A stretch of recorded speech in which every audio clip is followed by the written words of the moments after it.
Salut tout le monde et bienvenue sur Mini PDLV. Nouvelle vidéo aujourd'hui, on parle du Porsche Cayenne. Oui, c'est le SUV de la marque allemande et il y a pas mal de choses à en dire.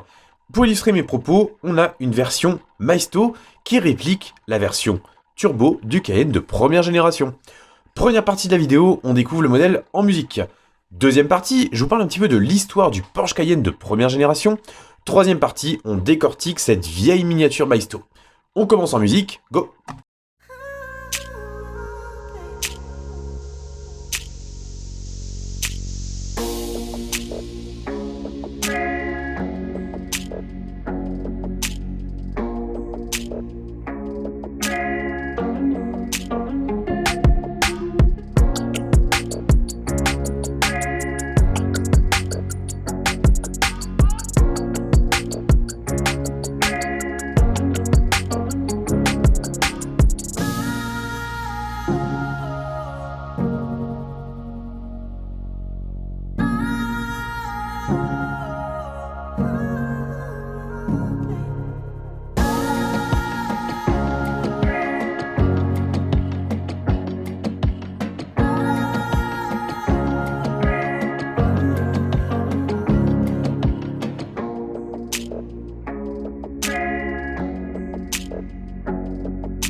Je vous le disais en introduction, voici donc un Porsche Cayenne de première génération.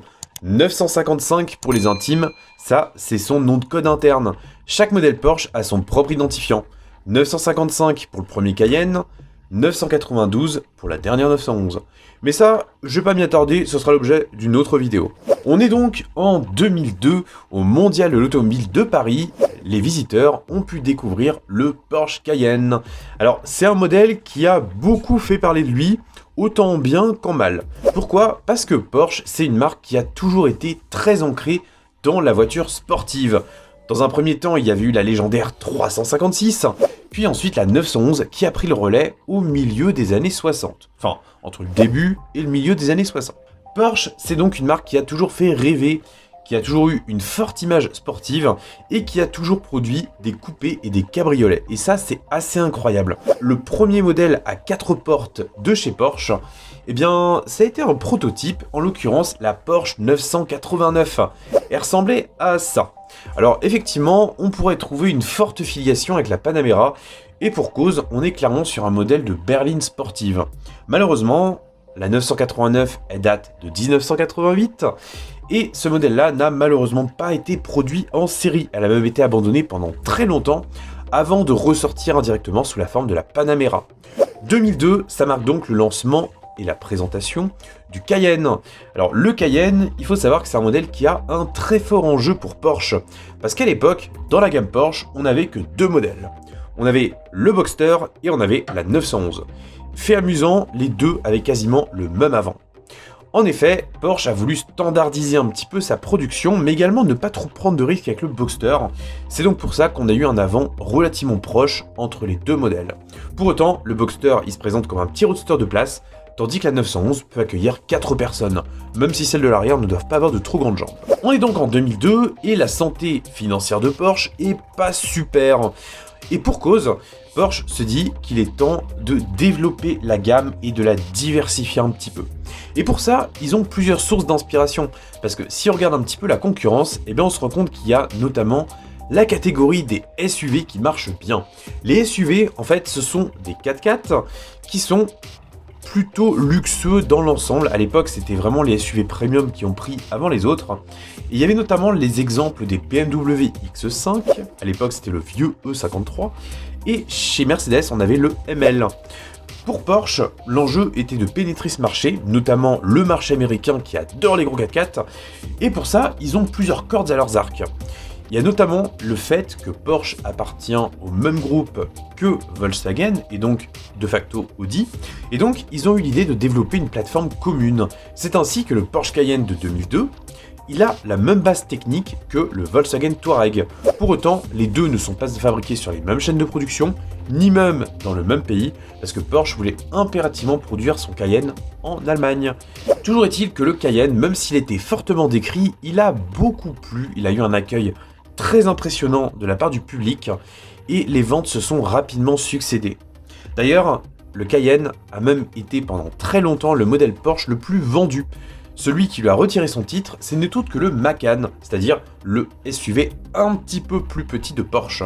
Preuve en est que Porsche a quand même bien fait de se diversifier. Alors effectivement, le Cayenne, je le conçois, c'est pas forcément le modèle qui fait le plus rêver, c'est quand même un modèle qui est plutôt joli et bien dessiné. Enfin, ça c'est mon avis, j'ai toujours bien aimé le Cayenne 955, mais il a quand même relativement plu dans l'ensemble, les chiffres de vente en attestent. Au niveau de la gamme, Porsche, à l'époque, il prenait des risques en développant une nouvelle carrosserie. Ils n'ont donc pas pris le risque d'implanter un moteur diesel, ça n'est arrivé que plus tard, ni même de jouer trop la carte de l'innovation. Ils ont tout simplement opté pour 3 moteurs similaires de conception. Enfin, oui, on peut dire ça comme ça. La gamme, en fait, elle a été composée avant tout de 2 modèles. Il y avait le Cayenne S, qui hérite d'un moteur V8 4,5 litres de 340 chevaux, et également le Cayenne Turbo. Comme son nom l'indique, celui-ci gagne un turbocompresseur. Il garde la même cylindrée de 4,5 litres, mais la puissance passe à 450 chevaux. C'est justement le modèle que vous avez là. Et ce qui est amusant, c'est que les Cayenne S et Turbo n'ont pas la même face avant.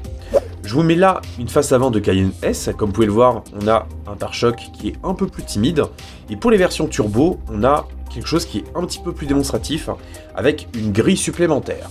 La gamme a été complétée par 2 autres versions, une version plutôt basse, c'est le Cayenne classique, qui a un moteur V6 ou VR6 de 250 chevaux. Alors lui, il n'est pas sportif du tout, mais il fallait un modèle d'accès et il remplit plutôt bien le travail. En plus, c'est le modèle le plus fiable de la gamme. Et tout à l'opposé, on a le Cayenne Turbo S. Lui, il culmine à 521 chevaux et c'est donc le modèle le plus dynamique de la gamme. Et c'est aussi le plus désirable à mes yeux. Bref, le Cayenne, il plaît beaucoup, faut dire qu'il est quand même plutôt bien équipé. Fait surprenant, pour un SUV de grande taille, il est même possible d'avoir une boîte de vitesse manuelle. Mais celle-ci n'est pas restée très longtemps au catalogue. La plupart ont donc été commandées avec la Tiptronic S avant qu'elle ne soit généralisée à tous les modèles de la gamme. Autre fait à savoir, Porsche avait imaginé une version cabriolet de son Cayenne. Je vous mets une petite photo là. Malheureusement, ce modèle-là n'a jamais connu la voie de la production. Faut dire que déjà, développer un SUV pour une marque premium, c'était un peu périlleux, fallait pas traumatiser tout le monde non plus. Le Cayenne a quand même été relativement apprécié, faut dire qu'il apportait notamment une suspension pneumatique qui était très efficace, bien qu'elle ne soit pas de série sur tous les modèles. Et puis il y avait quand même ce côté statutaire et le fait que le Cayenne arbore quand même des lignes qui sont très Porsche, avec une belle finition, de belles couleurs, de beaux intérieurs. Enfin, il avait quand même tout pour plaire ce joli Cayenne.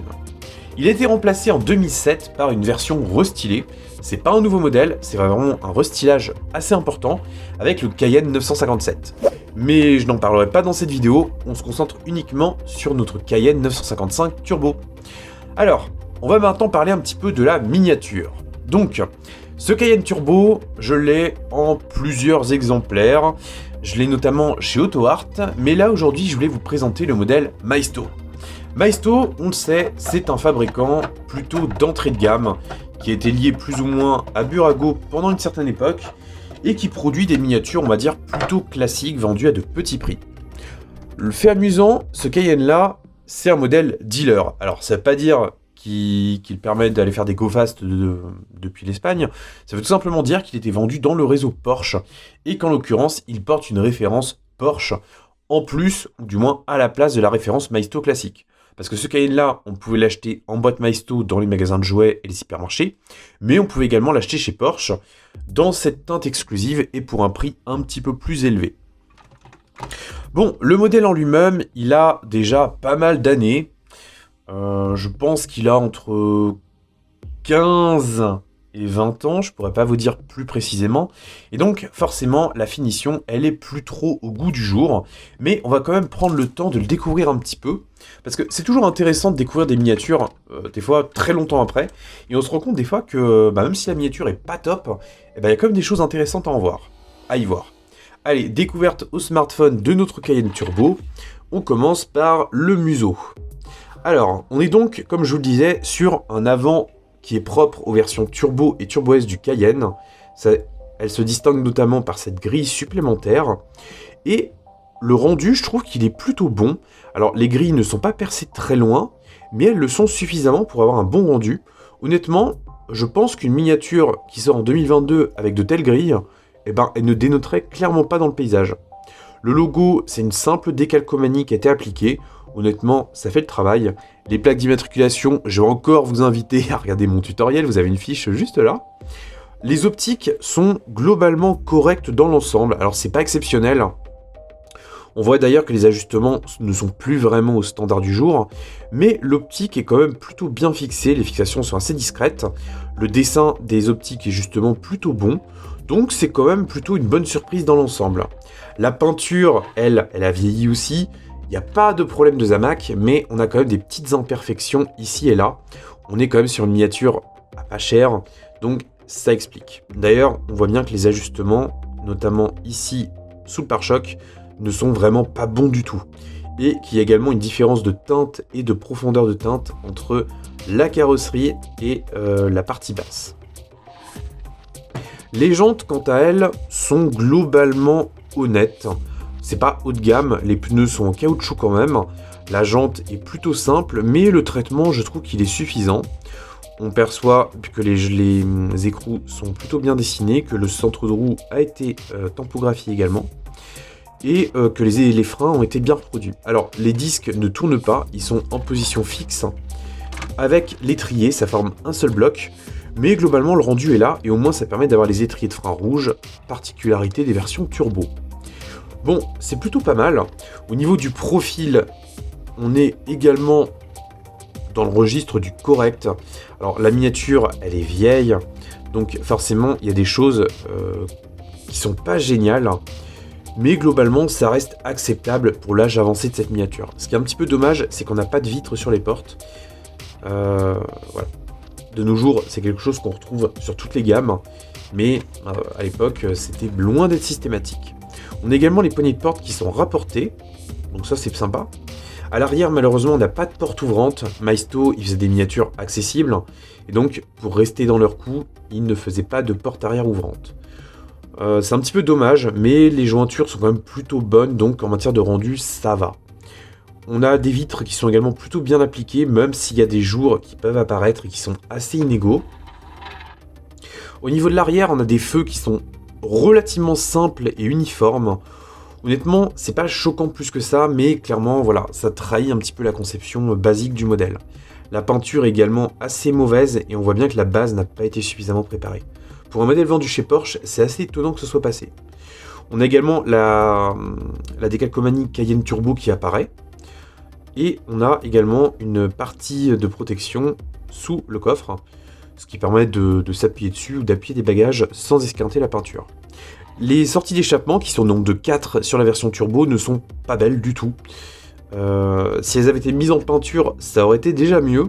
Mais là, en l'occurrence, c'est un petit peu grossier et clairement, c'est pas très réussi. On poursuit notre tour, de toute façon on a quasiment fini notre tour. On a également le troisième feu stop qui est une pièce rapportée, donc ça c'est bien de l'avoir fait. Les essuie-glaces sont plutôt fins, alors celui de l'arrière on peut le faire pivoter mais ça raye la vitre donc je vais pas le faire. Tandis que ceux de l'avant, j'ai regardé ça tout à l'heure, en fait ils sont moulés en une seule pièce pour tout simplement augmenter la solidité d'ensemble et réduire les coûts de conception. À vrai dire, pourquoi pas. Voilà ce que je pouvais vous dire un petit peu du design extérieur de notre bon vieux Cayenne Turbo Maisto. Maintenant, on va passer sur les ouvrants, parce que même si les portes arrière ne s'ouvrent pas, tout le reste peut s'ouvrir. Et ça, c'est quand même plutôt cool. Commençons, à vrai dire, par le dessous, puisque j'ai oublié d'en parler. On perçoit donc la grosse gamelle du silencieux à l'arrière. On a un travail qui a été fait quand même sur le châssis, même si c'est assez basique, ça a le mérite d'être là. Ce qui est marrant aussi, c'est qu'on a le nom du modèle qui apparaît, alors à l'envers, j'en suis désolé, je prends toujours les miniatures à l'envers, mais c'est plutôt sympa, et ce qui est cool aussi, c'est qu'on a des suspensions qui sont fonctionnelles. Je disais qu'on commencerait par le coffre, mais finalement, le capot s'est ouvert tout seul, donc on va commencer par celui-ci. Alors, le moteur, on est donc sur un moteur 4,5 litres V8 turbo. Ça apparaît assez distinctement sur le devant, donc c'est plutôt sympa d'avoir ça. La reproduction du moteur n'est pas exceptionnelle, mais honnêtement, pour une miniature d'entrée de gamme, je trouve que ça fait largement le travail. On a suffisamment de détails, on a les bouchons qui ont été mis en peinture, quelques parties rapportées en décalcomanie. Honnêtement, ça va. Et on a même, petite coquetterie, le dessous de capot qui a été couvert d'un petit enjoliveur en plastique. C'est vraiment pas mal du tout. Si on passe au coffre maintenant. Alors évidemment, il n'y a pas de vérin, on est sur une miniature, je le répète, très basique. Bon, le coffre ne présente pas d'intérêt particulier. Il permet de voir que la partie haute du pavillon n'a pas été habillée. Bon, c'est vraiment pas exceptionnel du tout. Mais voilà, ça a le mérite d'ajouter un ouvrant. Les charnières sont globalement correctes. Enfin, ça correspond à ce qu'on pourrait trouver aujourd'hui chez un fabricant d'entrée de gamme. Les portes. On trouve des charnières qui sont internes. Donc ça, en matière de réalisme, c'est pas mal du tout. Alors, au niveau de l'habitacle, on est sur quelque chose qui est très foncé, qui est très sombre. Le volant, il est basique. On a quand même le logo Porsche qui apparaît en son centre, ainsi que les commandes au volant. Donc ça, c'est pas mal, ça apporte un petit peu de réalisme. On distingue également le sélecteur de la boîte de vitesse, ce qui traduit le fait que nous avons la boîte Tiptronic S. Ça se confirme quand on voit qu'on n'a que 2 pédales. Bon, on a les fonds de compteur qui sont également imprimés. C'est correct. Et on a un faux habillage de bois qui est présent sur la console centrale. Alors, tout est très plastique, naturellement. Mais honnêtement, le niveau de détail, je trouve qu'il est convenable pour une miniature vendue à petit prix. Globalement, voilà, je m'attendais vraiment à ça. Alors, je vais pas faire le faux surpris. Des Cayenne Maisto, j'en ai eu vraiment beaucoup quand j'étais plus jeune. Celui-là, je l'ai racheté il n'y a pas longtemps, tout simplement pour un achat coup de cœur absolument pas réfléchi. Mais voilà, je retrouve clairement la finition que j'avais sur tous mes autres Cayenne. D'ailleurs, je crois que j'en ai encore pas mal, notamment le modèle Autohard qu'il faut que je vous présente dans pas très longtemps. On retrouve donc sur les contreportes le faux habillage en bois, mais également la mise en peinture des poignées de porte. Donc c'est globalement sympa d'avoir ça. La planche de bord ne présente pas d'intérêt particulier, mais même si la finition est pas top, on a quand même du détail, et ça, honnêtement, je trouve ça plutôt bien. Voilà, donc je suis globalement satisfait de ce que je vois ici. On perçoit également ici les commandes électriques des sièges, donc c'est bien de la part de Maisto de l'avoir reproduit. Alors pour l'arrière, naturellement, on va faire notre commère, on va se mettre à la fenêtre, et on ne voit pas grand chose. Mais on a globalement le même traitement qu'à l'avant, c'est-à-dire des sièges qui font le travail, qui sont pas exceptionnels, mais qui sont globalement corrects. On a également les boucles de ceinture, les fermoirs de ceinture qui sont peints en rouge, donc ça c'est plutôt pas mal. Et les ceintures de sécurité qui apparaissent en plastique, mais ça fait le travail. Voilà ce que je voulais vous dire un petit peu de ce Cayenne Turbo de Maisto à l'échelle 1/18e. Allez, pour clôturer la vidéo, je vous le fais tourner un petit peu. Alors, évidemment, on est sur une miniature déjà ancienne, on pourrait même dire un peu vintage. On n'est pas sur une pièce haut de gamme, on est sur une pièce qu'on trouve aujourd'hui à petit prix. Ce Cayenne-là, on peut le trouver à 20 €, voire un petit peu plus s'il est neuf en boîte comme mon exemplaire. Donc, s'il vous plaît, n'hésitez surtout pas à l'acheter. C'est une miniature honnête qui en offre pour son argent. Et dans une collection, je trouve qu'il a entièrement sa place. Alors, le mien, il est d'une couleur, on va dire, un petit peu champagne, mi-doré, mi-gris. C'est une teinte que j'aime bien, étonnamment. Mais, voilà ce que je pouvais vous en dire. À vrai dire, j'ai trop rien à dire de plus. C'est une miniature honnête, qui accuse un peu le poids des années, mais qui fait le travail. Si la vidéo vous a plu, n'hésitez pas à me le dire en commentaire. Sur ce, prenez soin de vous et de votre famille, qu'on ne dit pas comme des pirates, surtout en ville. Salut!